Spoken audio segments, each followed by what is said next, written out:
Seahawks versus Panthers. Seahawks beat the Panthers 27-10, and the Seahawks pulled away. This was a really close game at first. It was 10-3 with 8 minutes left in the third quarter. It was 3-3 heading into the third quarter. So this is a close game. The Panthers defense looked the best it looked all season. Derek Brown was making moves. J.C. Horn was making moves. I mean, this defense looked really, really good. And then ultimately, Seahawks pulled away. It wasn't due to Sam Darnold, and honestly, it was due in spite of Sam Darnold. Sam Darnold looked like Sam Darnold for a lot of spots today. He did. He really, really did. The Panthers had 3 sacks today. They forced a pick, forced Sam Darnold to fumble. This Panthers defense was really good today, but Sam Darnold did not look good today, and honestly, it's becoming worrisome for the Seahawks because the Seahawks have the best defense in the NFL, in my opinion, or at least the most consistent.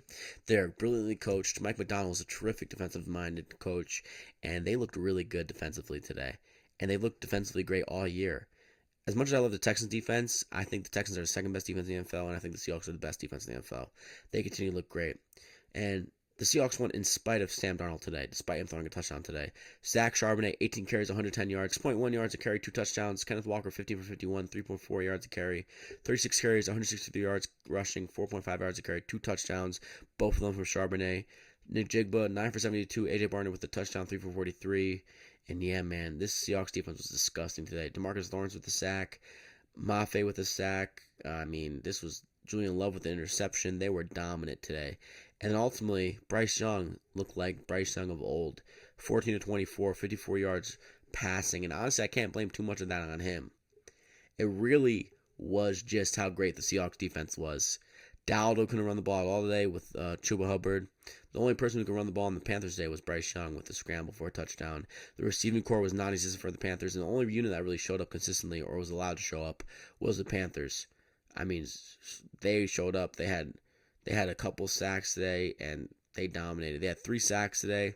They had a pick.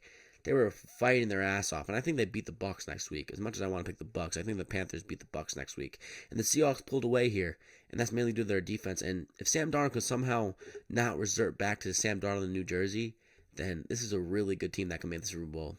But I don't see him not doing that. And I think the Seahawks, despite having the best defense in the NFL, will meet its fate due to the hands of Sam Darnold at some point in the playoffs. So the Seahawks, they pull away and beat the Panthers. They move to 13-3, and the Panthers, they fall to 8-8, and they have a playoff game against the Bucs next week. So let's talk about the Bucs and what they did today. The Bucs get chance after chance to make the playoffs, and they have another chance next week.